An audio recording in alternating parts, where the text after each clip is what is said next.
Hello students, this is Sudeep Yadav from Spectrum Chemistry, and students, if you are first time visiting to my channel, so please like and subscribe my channel and press the bell icon to get a best explanation of NCERT book class 7th subject science. And students, today in this video we are going to discuss the chapter that is respiration in organism, and the topic which we have to be discussed today, that is breathing in organism. So let's start students today's video. Now first which we are going to discuss, that is what do we breathe out. That is very important question, that what do we breathe out. So let's see students, we will understand this concept through a chart. Okay, so let's see. Here the oxygen which we are inhaling, okay, and it contains only 21% oxygen and more oxygen than the exhaled air. Okay, means exhaled air, if you will be compare it from the exhaled air, okay, so you will find its quantity is a more from the exhaled air. But if you talk about the exhaled air, okay, so it contains 16% oxygen, and it means less oxygen than inhaled air. Okay, so this was the oxygen and how much quantity we are inhaling and how much quantity we are exhaling in this process we have seen. Okay, now next, carbon dioxide contains 0.03% when we are inhaling the gas. Okay, that is carbon dioxide. Less carbon dioxide than exhaled air means when we are exhaling its quantity will be more. Okay, so means contains about 4% carbon dioxide, more carbon dioxide than the inhaled air, as we have discussed. Now next, not only the oxygen and the carbon dioxide, during the breathing process, the water vapor is also be exhaled by us as well as the inhaled by us. Okay, so let's see students, what is the quantity. Water vapor contain less water vapor when we are inhaling the gas, so at that time there is a less water vapor, but when you are exhaling, that is the exhaling process, so at that time the water vapor will be more.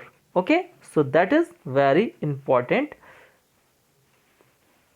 During the breathing process, which gas we are inhaling more and which gas we are exhaling less, so we have seen during by through this chart. Okay, now next, breathing in other organism, that is our core topic. So let's see students, many animals have just cavities in their bodies just like human beings. For example, lions, elephants, goats, cows, snakes and birds. Okay, breathing in cockroach, that is very first topic, breathing in cockroach. So many insects like cockroaches have a small opening called spiracles present on the sides of the bodies. Also, they have an air tube like structure called the trachea that allows the exchange of gases in these insects. The air enters the body through the spiracles, that is the mean of the gas through which air will comes in its body, spiracles, and diffuses in the cells, means where the whole process where the respiration have to be done, it will be reached to the cells via the trachea. Similarly, the air from the cells enters the trachea and moves out of the body through the spiracles. So this is the breathing process in case of cockroach, and here is the figure given, and through the figure, by the figure you can easily understand the breathing process in cockroach. Okay, that is the respiratory system of the cockroach, you can also be say. Okay, now breathing in earthworms. How they are breathed? Let's see students. Earthworms have a soft, slimming and moist skin. They having a slimming and the moist skin. Hence the gases can easily pass in and out of the earthworm through its skin. Similarly, frogs also have slippery and the moist skin that can help in breathing. However, frogs contains lungs too. Okay, so this kind of the breathing, what is the organ involved during the breathing process? That is the skin. In case of the earthworm, we have discussed. Okay, now next, breathing in underwater. Animals that live underwater have special respiratory organs called gills. They are comb-like structure present on the skin of these animals. Gills allow the exchange of gases between animals and the water easily. Some animals called the amphibians. Amphibians are those animals which can live on the land as well as the inside the water. Okay, so that is the amphibians.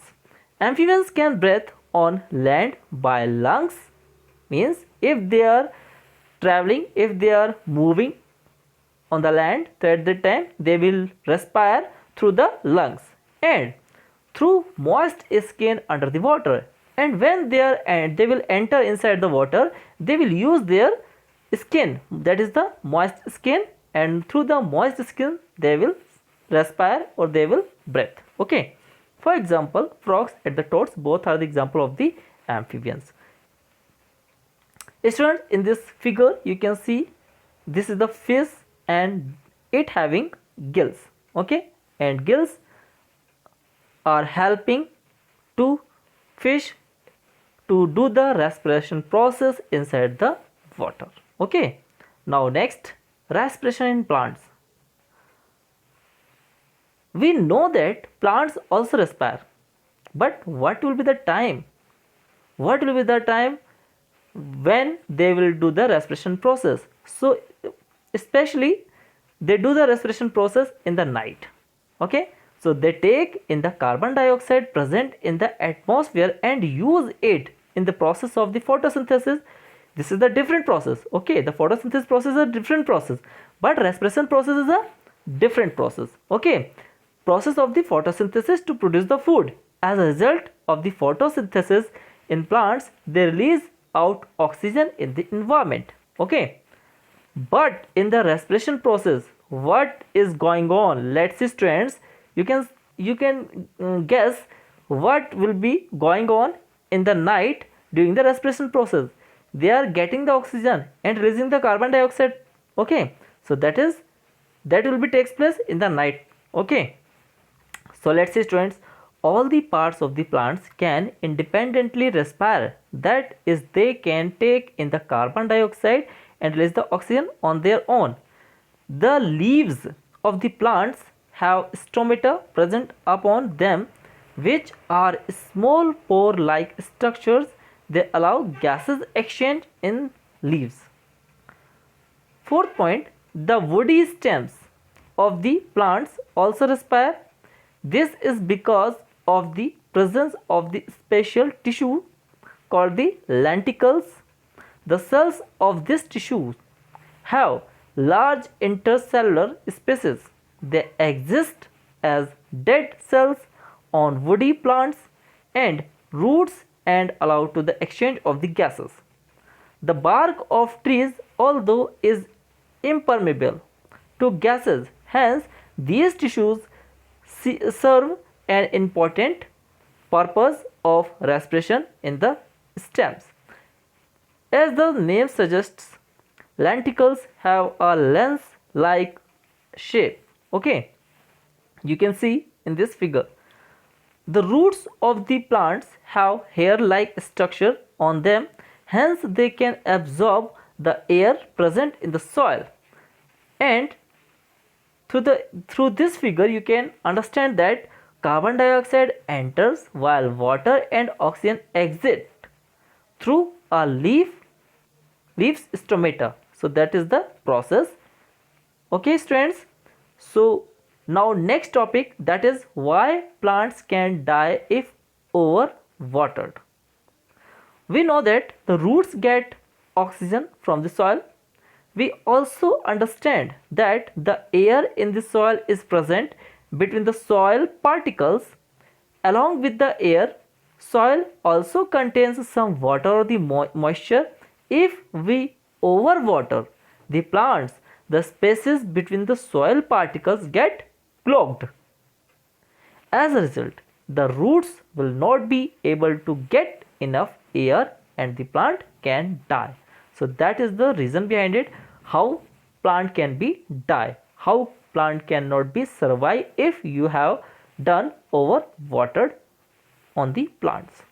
So I hope students you must have